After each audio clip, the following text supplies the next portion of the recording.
Welcome back to the Chatterbox with Brenty and Jules. Yeah, I'm gonna be honest, David Sloan. I'm tired. I just woke up from a nap, so I might not be as energetic as I usually am. Okay. Brenty just got off of work too, but stay tuned for the bloopers at the end because there's a special guest that wants to say hi to you. So, also, you 30 people who I don't know you, but you keep watching these podcasts, I appreciate you. And you didn't comment about what your favorite Chick-fil-A item is. So, comment down below where you're watching from and what is your favorite soda pop flavor. I'm so sorry, David, but I don't have a soda pop this time. I have oatmeal that I made for lunch. Yeah. So, anyways, chapter 5 and 6 of this book is the book for this class. I said it like that because I just totally had brain fart and didn't remember the title of the book. Anyways, I thought the thing that was most interesting to me was like the whole 5th chapter. It was like leadership is who you are and not what you do. And I think like sometimes like when you think of like a good leader, you think about what they accomplished, but actually that's not the whole point of why they're a leader. And like I think about like Martin Luther King. Yes, he is known for like the civil rights movement and like what he did for equality. But the thing is, he would have not been able to accomplish that if he wasn't a good leader and like was stand strong in his convictions and whatnot. So I thought that was like very interesting because I think we remember them because of what they do, but the only reason why we're remembering them is because who they were as a person. And I also thought it was interesting that's like leaders need to like know themselves and like listen to others, and like that is just a huge impact in corporations and leading people. I just thought that was really interesting and made me mull over that for a while. What I thought was interesting was the aspect of like the different organizations and leadership in all of that aspect, because I actually took a class about it called organizational leadership. Amazing class. You've heard it a lot about all of that, David. Because it's part of the leadership minor. But I thought it was like interesting for the fact of with each organization, like you sorta like have to be able to like each leader's different with different organizations. You can sort of tell like if you go into different places that their team and the people that they have with them are led differently and how they interact with people are differently, and it all depends on if you have play, as you were talking about in class about how yes, the aspect of getting things done and having that time to get things done, but also having the silly moments where you can connect with your team and silly. Yeah. And be a part of everything with each other. Yeah, and I think it's very important because if everyone is working and not having fun, like who wants to work there, you know? It's like a dreading thing when you go to work and you're like, oh yeah. But it shouldn't be like that when the team is led correctly. You should. I feel like those was a little bit too close to home, I feel like. Anyways, yeah, so these principles and how they are in our own lives, I think I kind of was thinking about like how like my mental state and like how I am emotionally, like I think I don't recognize how much that influences like the team around me. Because like think about it, if like you walk into a room, because we both have emotional intelligence, like if you walk into a room and you see someone who's like the leader of the group and they are high strung, very stressed, very like bah, bah, bah, bah, bah, and like firing off commands, like I immediately go, like I shut down and I'm like, oh, I was gonna walk in with like a joke, but now I'm shutting down and I'm like, okay. And it's like they not only direct where the company's going, but they also direct the atmosphere. And I think that's very important. And I think it's like, do I recognize that more?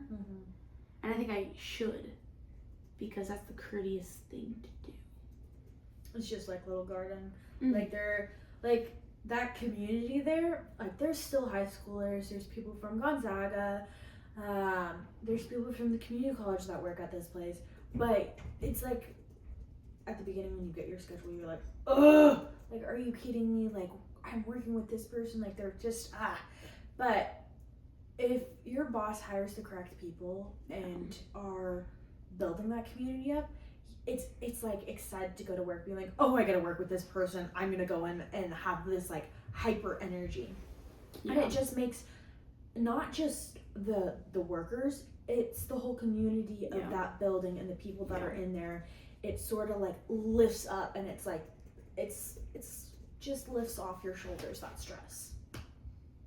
Well, yeah, because it's like you realize, honestly, this work isn't like, and I'll explain this, but like the end all be all kind of thing. It's like, this is a place, an outlet that I work, and I love it, but it's not like my whole life. And it's like, it shouldn't, if it's not your whole life, it shouldn't like it shouldn't stress you out for something that is, I mean, for Little Garden, like 6-hour shifts. Like, you shouldn't be stressing out over something that like is happening, isn't happening, sort of something like that. And also just kind of like off that, just like how I think, I mean, I kind of answered this with my old one, but just like how organizations, I think I'm gonna rephrase the definition of like how do you lead well just as a leader in your organization. And I think it's just like, yes, look inward and like fix yourself, but also realizing you have more power than you think you really do. And like kind of like before like your big meeting, or very like next time you get all your group together, like having like kind of like that maybe 10 seconds of like breathing and like collecting yourself, so that you're not, you know, stressing people out. Because I'm very much someone who feeds off of other people's stress, and so it's like they're stressed, I'm gonna get stressed, and it's like, and then if everyone's stressed, then you can't really do anything, because you're stuck in that like, you know. And I don't, the circle, yes, thank you. So it's like you should be able to control your emotions so that you can lead well. And then honestly, I didn't agree with, I didn't really disagree with anything. I just thought it was interesting that when it was talking about chapter 5, like the whole point of like looking inward, it was like, but that doesn't mean you're a narcissist. And I was like, because I think the chapter was correct that sometimes when you think that, you think, oh, like you have these tendencies of like, oh, they're so self-absorbed, which some people are. I'm not going to deny that, but I also think that it's also healthy to look inward, because you always are trying to look at how you can be a better version of yourself. And I think if you don't look at yourself, how can you be better? Well, bring it back to Jesus. It's the aspect of, in the Bible, it talks about how you're trying to help someone pick the speck out of their eye, but you have a log in your eye. You have to work on yourself first, and you have to be in that good state, how Julia was saying, to be able to lead a team and to be able to work around all these different personalities, making it a healthy environment. Yeah, actually, I was about to go on this whole tangent, but it does not relate to this. It relates, but not into organizations, so I'm just going to keep that private. But I do think that it is very important to look at yourself, because it's like goes along the lines of you can only help someone if they want to be helped. And I think that's also you can only give as much as your body can give. And I just think like those two correlate so much, and it's like if you're only helping others but you're not trying to like fix yourself, then honestly, that's not a good way to lead an organization because it ultimately will lead to stress, and then ultimately something will burn. So, figuratively or physically or all of the above. Yeah. So, and then tools that you've used in the last couple weeks. I think I keep going back to the 5 to 10 positive because I realize, especially after doing the 5 most what is the word I'm looking for? The broad aspect test. 5 empathetic. Oh, the test, the strength finders. Yeah, there we go. The strength finder test. It's that Just kidding. I knew what she was talking about. That one of my top one is being that optimistic person, and I realized that the 5 to 10 positive of being optimistic and being like, okay, we can figure this out. Let's do this together. It really has affected me on how I look at things and taking it all in, but also hopefully putting it into an output towards my friends because there are some people that are stressed out and anxious and mad about people that are in their lives, and so hopefully that is helping in an aspect. I also think, and I think for me, there was we're calling it, for me, there was a tablecloth debacle at work, and the Wyatt Earth team has 2 tablecloths. Well, somehow one week we needed 3, and somehow there was only 1 the next week. And one of the admissions counselors was freaking out that she couldn't find the tablecloth and maybe on the verge of a panic attack. And no joke. And I saw that and I was like, I have a lot of work to do. But then I realized she was stressing out about this and almost to a verge of a panic attack, like I said. And then I was like, okay, I can't just brush her off anymore and be like, oh, sorry, you can't find it. But I was like, no, I need to drop, listen to where she is in this, and then listen and listen and listen, and then come up with a game plan. And so after 5 minutes of her talking about well, this person had this and this person had this, blah, blah, blah, and I've reached out to this person, and then I was like, okay. And then she finally took a breath, and I was like, okay, I'm gonna go downstairs and I'm gonna try to find it. I didn't find it, but then in the end I realized that one of the admissions counselors just accidentally had hers on her desk, and so we found it. And did it take 30 minutes of my work? Yes, but now it's all as well. And that was one of the tools I used because it was I knew she was just going to keep spiraling if I didn't stop and listen.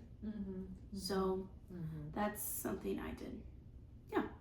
So anyways, do you want to introduce our special guest? Oh yeah, we have a special guest. This is my best friend Josie. You gotta come over here. Come over. Okay. Come over here. Sit on my lap. Just On kidding. your lap. No, just So anyways, David. So this is my best friend, Josie, aka Josefina. I know her as Josefina because we met in Mexico my first summer. Speaking of leadership. Honestly, all my leadership examples come from Mexico Caravan Ministries. Tell me a fun fact about yourself.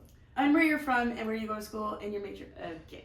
I'm from California. I go to CBU in Riverside, so very Southern California. And I major in elementary education with a minor in Christian studies. Hey! And a fun fact about me is she just turned 20. It's her birthday today! That's a great fun fact. It's my birthday today. Yes, she turns 20! And I'll see you tomorrow. Right? Yes. Yes. You will meet her in class. You probably, when you watch this, it will probably be after the fact, so you have met her. Yeah. David Sloan. So, yeah. So she came to visit me this weekend. So yeah. And I just knew we had to have her on the podcast. This is our first special guest That's an actual human. person. So, Actual person. So thank you for coming on the Chatterbox. The Chatterbox. Maybe you'll come back next time. Yeah. All right. Okay. Now to the Silly Willy Bobilly bloopers, and bye. Actually, no, I already talked to him. We already chatted. So you guys are besties? Yeah, no, I miss him. Who do you miss? What? Who do you miss? I miss having David Stone as my professor.